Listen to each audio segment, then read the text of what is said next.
Welcome in, folks. I'm Jake Ellenbogen, and today we are going to be talking about whether or not the Rams should go after Michael Mayer from the Raiders.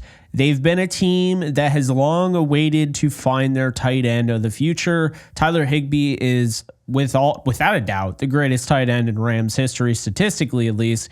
And while he still is playing at a high level, his time is nearing and coming to an end. This is his last year under contract, so there's no guarantee that he's even back after this season.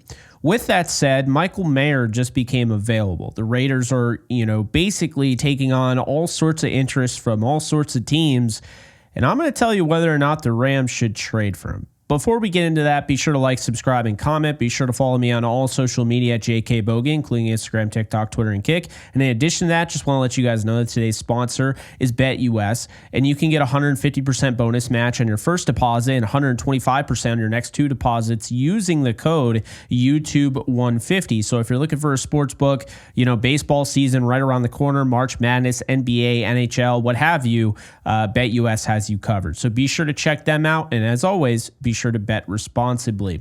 So yes, full disclosure and spoiler alert, the Rams should absolutely trade for Michael Mayer. And here's why.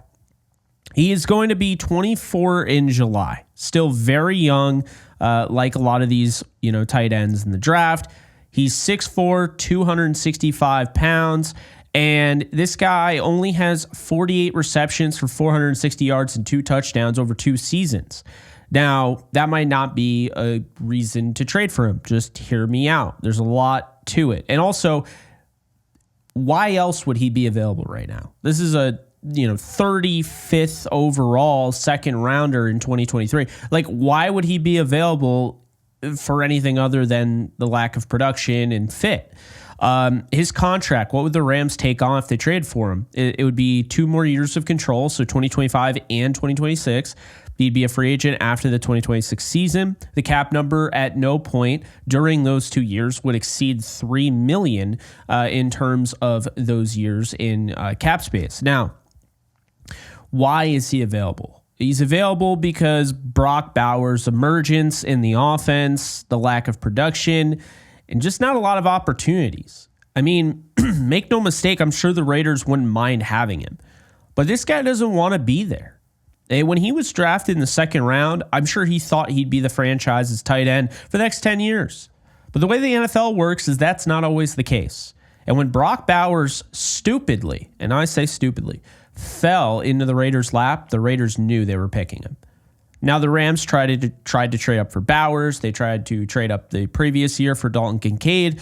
So they have interest in the tight end position.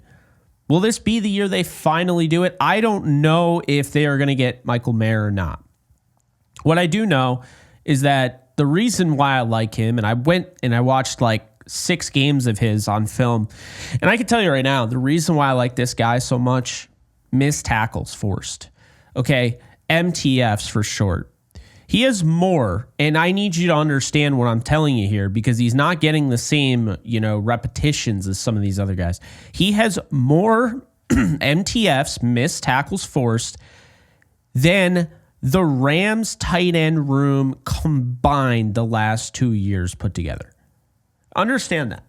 This guy makes guys miss. He breaks tackles. He dodges a bullet, if you will, and then ends up adding 3 to 5 yards after that.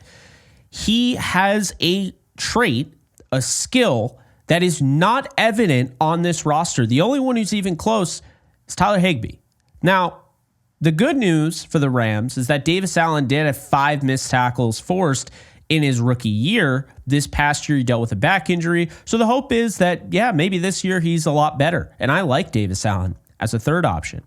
But here's the deal. The Rams don't get anything out of the tight ends unless it's Tyler Higbee at the end of last year. They don't get yards after the catch. And of course, Colby Parkinson caught the last touchdown of their season. Colby Parkinson had a great touchdown catch against the New England Patriots. I always believed Parkinson had that ability. But the reality is he really worth the money? I don't think he is. I like him, but I don't think he's worth the money. So you go out and you get Mayer. It's not going to cost you much at all. cost effective, missed tackles forced. He's adding something that's not on your roster currently. And he's got the versatility to work in line, in the slot, out wide. To me, he was a first-round pick, no doubt about it, in 2023. I think that talent is still very evident on film. The lack of usage, and understand this, the best quarterback he had was Jimmy Garoppolo. I will say I don't think he's been in the best situation. Also, speaking of Jimmy Garoppolo, I expect him to be back with the Rams. I know he wants to be back. Obviously, the numbers have to work, and if he gets an opportunity to start somewhere, he might be gone. But assuming he's back with the Rams, the familiarity factor, he's thrown to Michael Mayer before. And of course, if they go and try and trade for him, let's say after they sign Jimmy G can come back and be like, yeah, this is what I like about him. And he has a scouting report on the guy because he played with him. I think he positions himself super well after the catch. And that to me is such a big deal.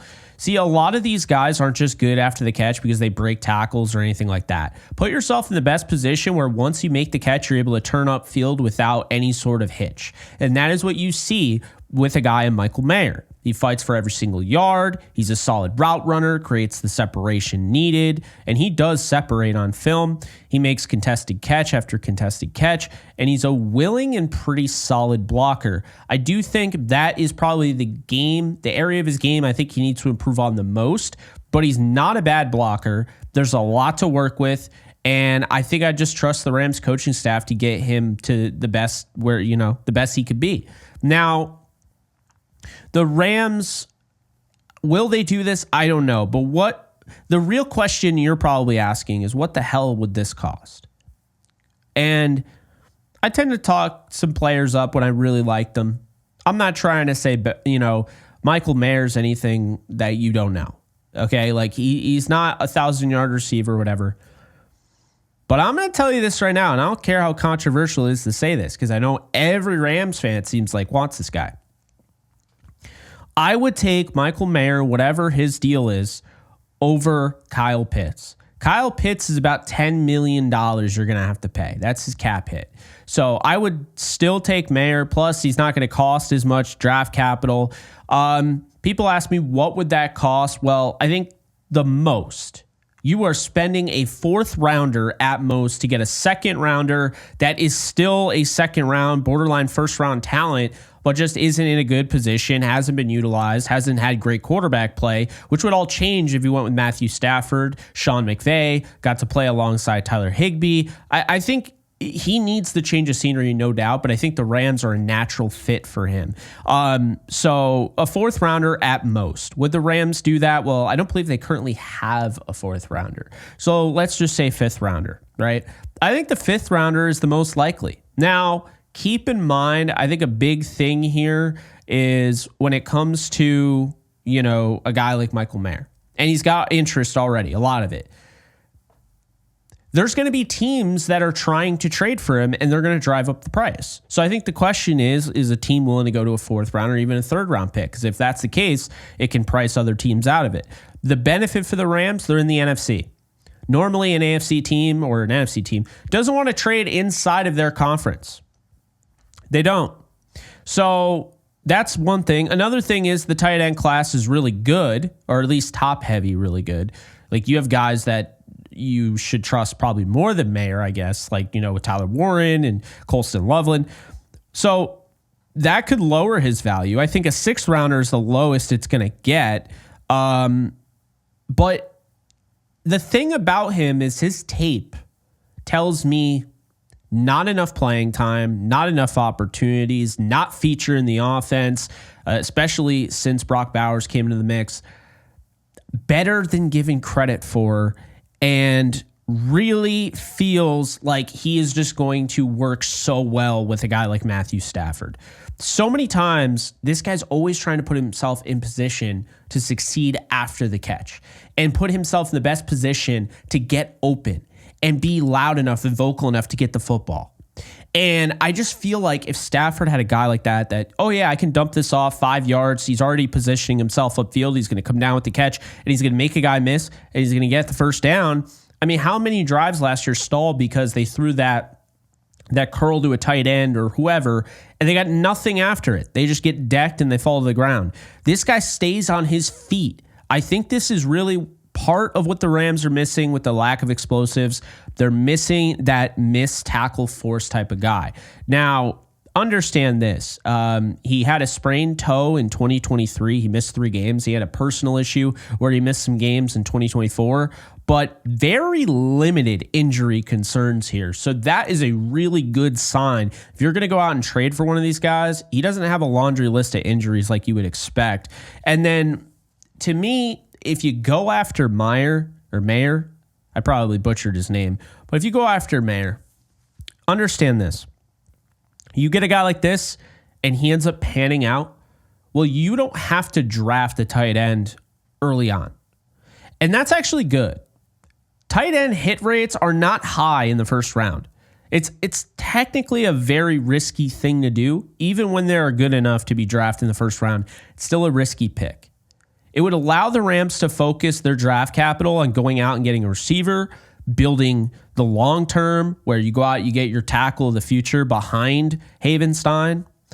You could go out and get a corner or a safety or a big time game changing linebacker or a huge defensive lineman. You could do so many things. Hell, you could now go after your quarterback of the future. Say one of those guys fell to 26. You could do it. I'm not saying I would, but you could.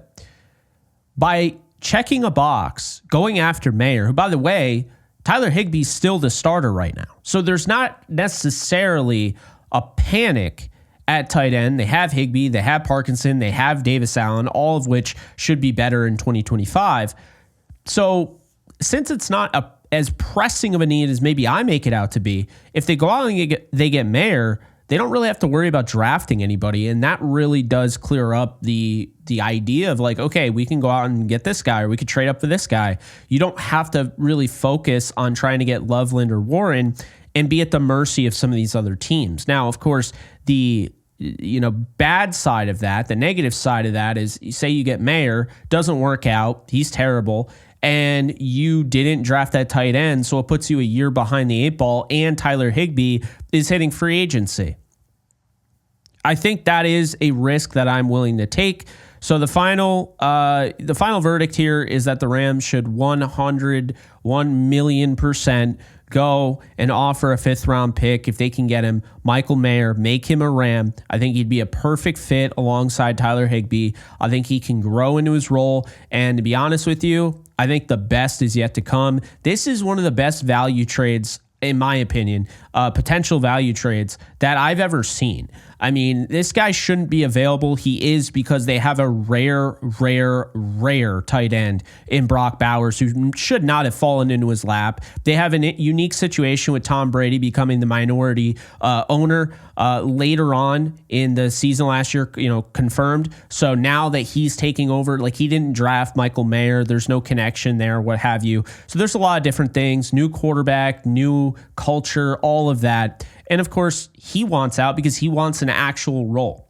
So rare situation, but if we learn from the Rams and what they've done and how they've been able to stay atop so much, same thing with the Eagles, is that Les Snead and Howie Roseman are not afraid to go out and find what a team might look at, somebody's trash, no offense to Michael Mayer, but somebody's trash becomes somebody's treasure. We've seen this now multiple times.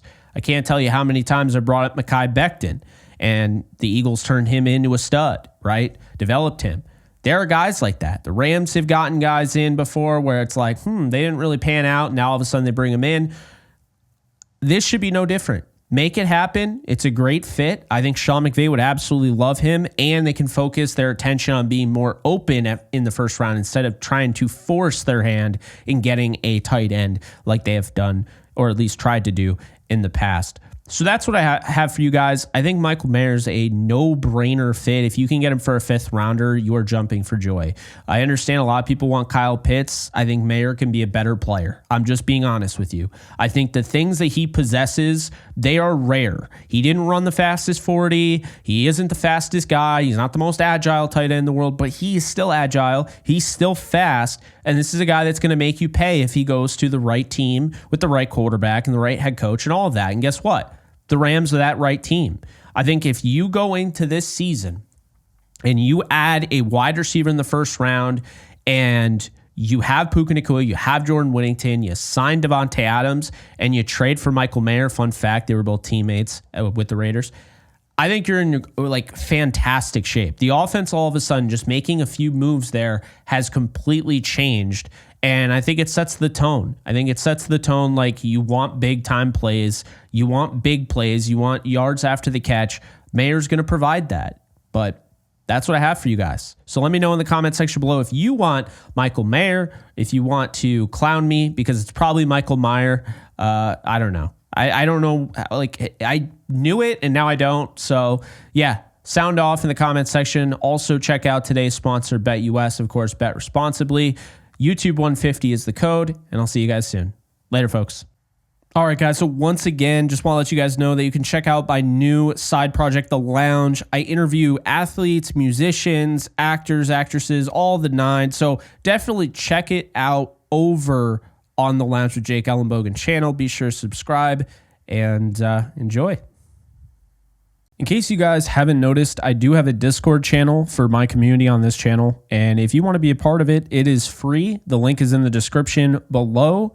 You can sign up. This is basically a 24/7 Rams channel, and we are almost at 1,100 members. So if you want to be a part of it, just hit the link in the description below.